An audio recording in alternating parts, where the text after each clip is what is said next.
Good morning. I'm here today to debate that cyclists should have to pay for registration to legally ride on our roads. My argument has three legs on which it stands, the first being safety standards. As with cars, I believe bikes should have to undergo annual registration checks to make sure that they're roadworthy. This means appropriate reflectors, lights and gearing, as well as braking, are all assessed to make sure they meet a minimum safety standard. These checks will ensure safety of both the rider as well as pedestrians and other cyclists on the road, hence reducing accidents and injuries and adding to the incentive for more people to take up cycling, and which would reduce congestion and the environmental impacts of motor vehicles. My second point follows on nicely from this of safety, and that is of identification and registration plates.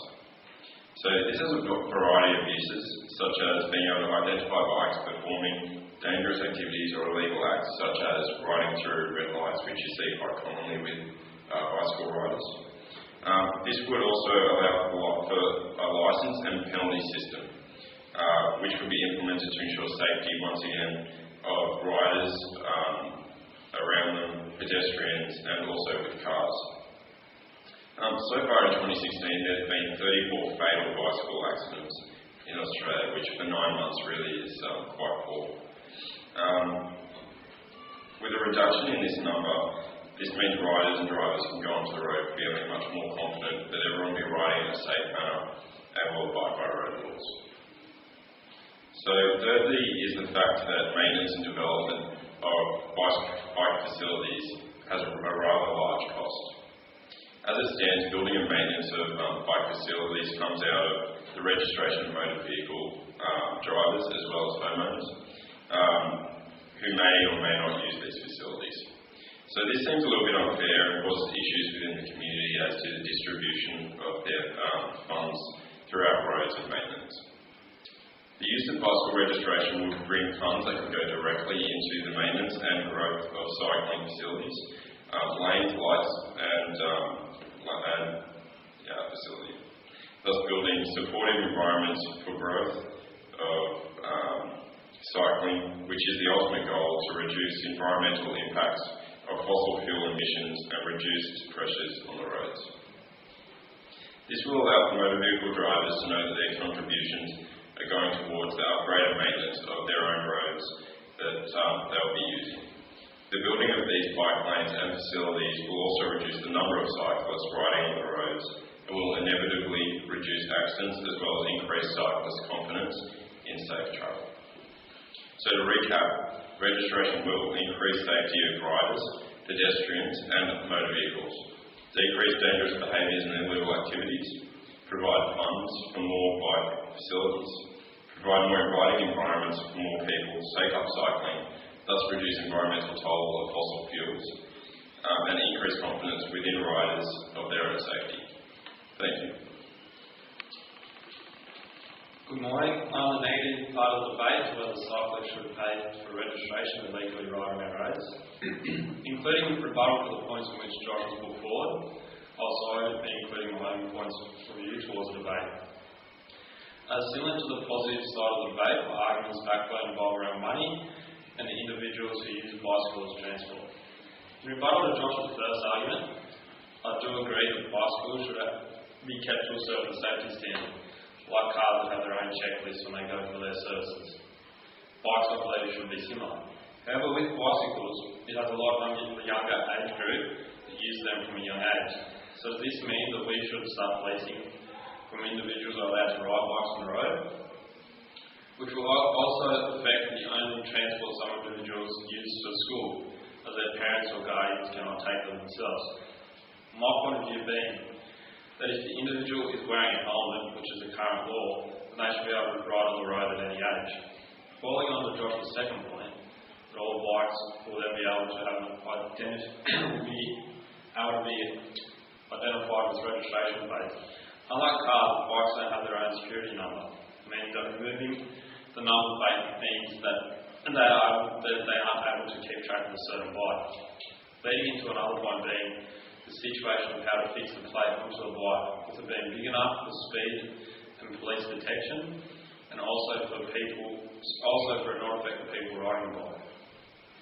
Leading into Josh's last point, for the fact that car users' money is used for the development of bike facilities, even though the development of these facilities help to maintain the roads or for the car users. The bikes that are used on roads don't affect the roads very much due to how light they are and due to the number that are used compared to the cars that are used. Could this use of bike registration be used on better things then, such as bike education on road safety, or even education of car drivers on sharing the road with bikes to cause less road rage?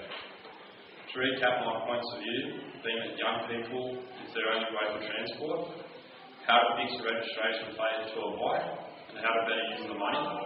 Also, it is the low cost of transport, meaning that people that live in low SES areas or remote areas can use them without facing extra costs, or with facing extra costs and then they could end up in job loss. Thank you. Thanks, Matt. I'll now answer the questions that you provided and provide reasons to enforce the use of registration for bike riders. So, to begin, I'll address the point about young age of bike riders and their accessibility. So, yes, you will need to enforce an age-limited licensing system with the registration, which would include online examinations. This would ensure that riders are aware of safety rules and regulations on the road, as well as educate them on the use of peripheral vision and awareness of vehicles and other people around them. In my opinion, an age of around about 12 should be used for the licensing system, and unfortunately, like with cars, the risk of dangerous activity and accidents is way too high to allow children that are younger than this to partake on riding on the road. These rules obviously don't apply to parks and bike paths and things. This is only for road use.